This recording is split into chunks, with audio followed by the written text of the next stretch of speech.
ਹਾਂਜੀ ਉਹ ਤੈਨੂੰ ਕਹਾਣੀ ਸੁਣਾਵਾਂ ਇੱਕ। ਇੱਕ ਹੁੰਦਾ ਨਾ ਬੰਦਾ ਪੇਂਡੂ, ਤੇ ਉਹਨੂੰ ਚੜ ਜਾਂਦਾ ਬੁਖਾਰ। ਤੇ ਪਹਿਲੇ ਜ਼ਮਾਨੇ ਦੀ ਗੱਲ ਹੈ, ਉਦੋਂ ਡਾਕਟਰ ਜਿਹੜੇ ਨੇ ਨਾ ਹੁੰਦੇ ਸਨ, ਕਦੇ ਕਿਤੇ ਕਿਤੇ ਕੋਈ ਡਾਕਟਰ ਹੁੰਦਾ ਸੀ ਸ਼ਹਿਰ ਦੇ ਵਿੱਚ, ਪਿੰਡਾਂ 'ਚ ਤਾਂ ਹੁੰਦਾ ਕੋਈ ਨਹੀਂ ਸੀ ਕੋਈ ਵੀ। ਤੇ ਉਹ ਦਵਾਈ ਲੈਣ ਵਾਸਤੇ ਤੁਰ ਗਿਆ ਸ਼ਹਿਰ ਡਾਕਟਰ ਕੋਲ। ਤੇ ਡਾਕਟਰ ਕੋਲ ਦਵਾਈ ਲਈ ਨਾ ਨੇ, ਤੇ ਉਹਨੇ ਆਖਿਆ ਜਿਹੜੀ ਹੈ ਨਾ, ਤੂੰ ਰੋਟੀ ਨਹੀਂ ਖਾਣੀ, ਤੂੰ ਖਾਣੀ ਹੈ ਖਿਚੜੀ। ਆਂਦਾ ਠੀਕ ਹੈ। ਉਹ ਉੱਥੋਂ ਦੁਕਾਨ ਤੋਂ ਨਿਕਲਿਆ ਤੇ ਉਹਨੇ ਆਖਿਆ ਕਿ ਮੈਨੂੰ ਭੁੱਲ ਨਾ ਕਿਤੇ ਜਾਏ। ਉਹ ਜਿਹੜਾ ਨਾ, ਆਂਦਾ ਮੈਂ ਯਾਦ ਕਰਦਾ ਜਾਂਦਾ ਵਾ। ਉਹ ਕਰਦਾ ਜਾਏ ਖਿਚੜੀ ਖਿਚੜੀ ਖਿਚੜੀ ਖਿਚੜੀ, ਤੇ ਉਹਨੂੰ ਭੁੱਲ ਨਾ ਕਿਤੇ ਜਾਏ। ਤੇ ਉਹ ਨਾ ਥੋੜਾ ਜਿਹਾ ਗਾਂਹ ਆਇਆ ਨਾ, ਸ਼ਹਿਰ ਚੋਂ ਬਾਹਰ ਨਿਕਲਿਆ, ਤੇ ਉਹਨੂੰ ਗਿਆ ਭੁੱਲ। ਉਹ ਆਖੀ ਜਾਏ ਖਾ ਚਿੜੀ ਖਾ ਚਿੜੀ ਖਾ ਚਿੜੀ ਖਾ ਚਿੜੀ।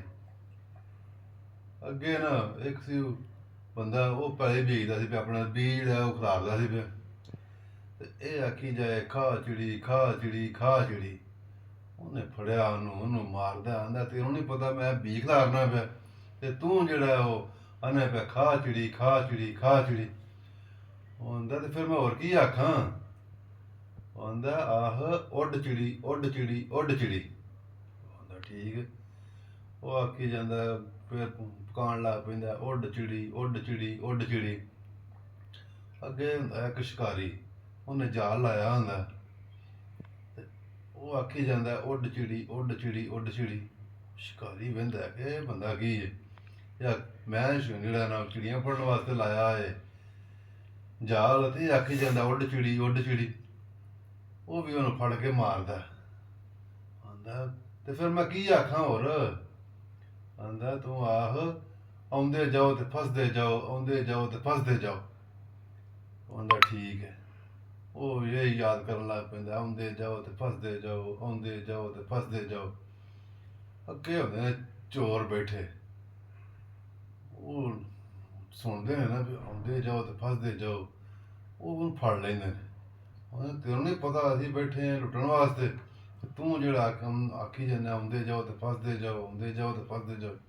ਉਹ ਵੀ ਉਹਨੂੰ ਫੜ ਕੇ ਤੇ ਬੜਾ ਮਾਰਦੇ ਨੇ। ਉਹ ਆਂਦਾ ਫਿਰ ਮੈਂ ਹੋਰ ਕੀ ਆਖਾਂ। ਆਂਦੇ ਨੇ ਤੂੰ ਆਹ ਲਿਆਉਂਦੇ ਜਾਓ ਤੇ ਰੱਖਦੇ ਜਾਓ, ਲਿਆਉਂਦੇ ਜਾਓ ਤੇ ਰੱਖਦੇ ਜਾਓ। ਆਂਦਾ ਠੀਕ ਹੈ ਜੀ, ਮੈਂ ਇਹ ਆਖ ਲੈਣਾ। ਉਹ ਨਾ ਆਖੀ ਜਾਂਦਾ, ਫਿਰ ਲਿਆਉਂਦੇ ਜਾਓ ਤੇ ਰੱਖਦੇ ਜਾਓ, ਲਿਆਉਂਦੇ ਜਾਓ ਤੇ ਰੱਖਦੇ ਜਾਓ। ਉਨੀ ਦੇਰ ਨੂੰ ਨਾ ਉਹ ਸ਼ਹਿਰ ਦੇ ਕੋਲ ਪਿੰਡ ਦੇ ਨਜ਼ਦੀਕ ਪਹੁੰਚ ਜਾਂਦਾ, ਤੇ ਉੱਥੋਂ ਨਾ ਬੰਦਿਆਂ ਨੇ ਜਨਾਜ਼ਾ ਸਿਰ ਤੇ ਚੁੱਕਿਆ, ਤੇ ਉਹ ਲੈ ਕੇ ਆਉਂਦੇ ਸਨ ਪਏ। ਤੇ ਉਹ ਆਖੀ ਜਾਏ ਲਿਆਉਂਦੇ ਜਾਓ ਤੇ ਰੱਖਦੇ ਜਾਓ, ਲਿਆਉਂਦੇ ਜਾਓ ਤੇ ਰੱਖਦੇ ਜਾਓ।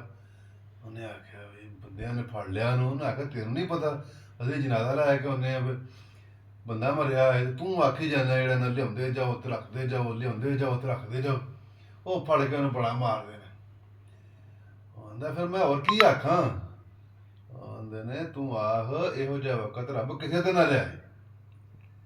ਆਂਦਾ ਠੀਕ ਹੈ। ਉਹ ਯਾਦ ਕਰਨ ਲੱਗ ਪੈਂਦਾ, ਇਹੋ ਜਿਹਾ ਵਕਤ ਰੱਬ ਕਿਸੇ ਤੇ ਨਾ ਲਿਆਏ, ਇਹੋ ਜਿਹਾ ਵਕਤ ਰੱਬ ਕਿਸੇ ਤੇ ਨਾ ਲਿਆਏ।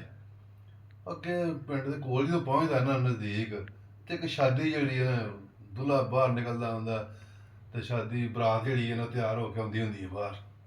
ਤੇ ਉਹ ਆਖੀ ਜਾਂਦਾ ਇਹੋ ਜਿਹਾ ਵਕਤ ਰੱਬ ਕਿਸੇ ਤੇ ਨਾ ਲਿਆਏ, ਇਹੋ ਜਿਹਾ ਵਕਤ ਰੱਬ ਕਿਸੇ ਤੇ ਨਾ ਲਿਆਏ।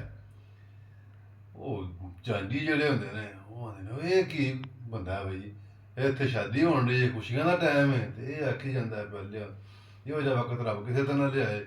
ਉਹ ਵੀ ਫੜ ਕੇ ਤੁਹਾਨੂੰ ਜਿਹੜਾ ਨਾ ਉਹ ਬੜਾ ਮਾਰਦੇ ਨੇ। ਉਹ ਆਂਦਾ ਨਾ ਮੈਂ ਫਿਰ ਕੀ ਆਖਾਂ। ਹੋਰ ਫਿਰ ਮੈਂ ਕੀ ਦੱਸਾਂ, ਦੱਸੋ ਮੈਨੂੰ ਮੈਂ ਕੀ ਆਖਾਂ। ਉਹ ਆਂਦਾ ਇਹ ਆਖਣਾ ਵੀ ਇਹੋ ਜਿਹਾ ਵਕਤ ਰੱਬ ਹਰ ਕਿਸੇ ਤੇ ਲਿਆਏ, ਇਹੋ ਜਿਹਾ ਵਕਤ ਰੱਬ ਹਰ ਕਿਸੇ ਤੇ ਲਿਆਏ। ਆਂਦਾ ਠੀਕ ਹੈ। ਅੱਗੇ ਜਾਂਦਾ ਨਾ, ਤੇ ਉਹ ਇੱਕ ਥਾਂ ਕੋਈ ਬੰਦਾ ਮਰਿਆ ਹੁੰਦਾ ਹੈ, ਤੇ ਉਹ ਉਹਨਾਂ ਦੁਆ ਵਾਸਤੇ ਬੈਠੇ ਹੁੰਦੇ ਨੇ। ਉਹ ਖਤਮ ਹੁੰਦਾ ਕੋਈ ਦਸਵੇਂ ਦਾ ਉਹਨਾਂ ਦਾ, ਤੇ ਉਹ ਬੈਠੇ ਹੁੰਦੇ ਨੇ ਉੱਥੇ, ਤੇ ਆਖੀ ਜਾਂਦਾ ਇਹੋ ਜਿਹਾ ਵਕਤ ਰੱਬ ਹਰ ਕਿਸੇ ਤੇ ਲਿਆਏ, ਇਹੋ ਜਿਹਾ ਵਕਤ ਰੱਬ ਹਰ ਕਿਸੇ ਤੇ ਲਿਆਏ। ਉਹ ਬੰਦੇ ਬੈਠੇ ਹੁੰਦੇ ਨੇ, ਇਹ ਕੀ ਇਹ ਬੰਦਾ ਇਹ ਕੀ ਡਿਆ ਆਖਣ। ਉਹ ਫੜ ਕੇ ਨਾ ਤੇ ਉਹਨੂੰ ਮਾਰਦੇ ਨੇ। ਤੇ ਉਹਨੂੰ ਦਸਵੇਂ ਤੇ ਪਕਾਈ ਹੁੰਦੀ ਹੈ। ਪੁਰਾਣੇ ਵਕਤਾਂ ਦੀ ਗੱਲ ਹੈ, ਉਦੋਂ ਇਹ ਗੋਸ਼ਤ ਜਿਹੜਾ ਨਾ ਉਹ ਨਹੀਂ ਸੀ ਹੁੰਦਾ ਕੋਈ ਵੀ। ਉਹ ਖਿਚੜੀ ਹੁੰਦੀ ਸੀ ਉਦੋਂ ਪਕਾਉਂਦੇ ਲੋਕੀ ਨਾ, ਖਿਚੜੀ ਚਾਵਲ ਵਗੈਰਾ ਇਹ ਪਕਾਉਂਦੇ ਨੇ ਬਸ। ਉਹਨਾਂ ਪਕਾਈ ਹੁੰਦੀ ਹੈ ਖਿਚੜੀ। ਉਹ ਵਿੱਚੋਂ ਕੋਈ ਸਿਆਣੇ ਬੰਦੇ ਹੁੰਦੇ ਨੇ, ਉਹ ਆਉਂਦੇ ਨੇ ਉਹ ਖਿਚੜੀ ਜਿਹੜੀ ਪੱਕੀ ਹੈ ਨਾ ਉਹ ਲਿਆ ਕੇ ਤੇ ਦਿਓ ਇਹਨੂੰ ਖਵਾ ਲਓ। ਉਹ ਆਂਦਾ ਉਹ ਛੱਡੋ ਜੀ ਮੈਂ ਖਿਚੜੀ ਤੇ ਯਾਦ ਕਰਦਾ ਸਾਂ ਪਿਆ ਇਹ ਖਿਚੜੀ ਤੇ ਮੈਨੂੰ ਡਾਕਟਰ ਨੇ ਆਖਿਆ ਸੀ ਕਿ ਤੂੰ ਖਾਣੀ ਹੈ ਤੇ ਮੈਂ ਭੁੱਲ ਗਿਆ ਤੇ ਮੈਂ ਇੰਨੀ ਮਾਰ ਖਾਧੀ ਹੈ